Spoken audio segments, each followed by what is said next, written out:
ভাই অপুর হাত ধরে ট্রেন দেখা, বৃষ্টিতে ভেজা, তেঁতুলের আচার খাওয়া, শেষে ভাইয়ের হাত ছেড়ে পাড়ি দেওয়া দিক শূন্যপুরে। অপুর জীবনে ক্ষণস্থায়ী ছিল তার দিদি দুর্গা। এবার বাস্তবের দুর্গাও সকলকে ছেড়ে চলে গেলেন।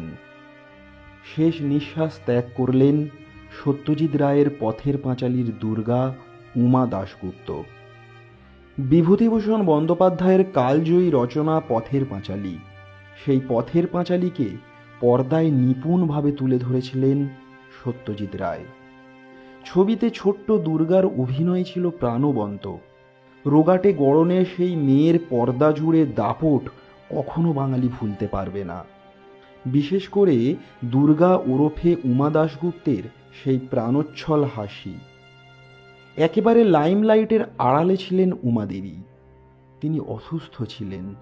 জানা গিয়েছে বহুদিন ধরেই মারণ রোগ ক্যান্সারে ভুগছিলেন তিনি। একটি বেসরকারি হাসপাতালে ভর্তি ছিলেন। সোমবার সকাল 8:15 নাগাদ শেষ নিঃশ্বাস ত্যাগ করেন সত্যজিৎ রায়ের উমা। মৃত্যুর সময় তার বয়স হয়েছিল 85 বছর।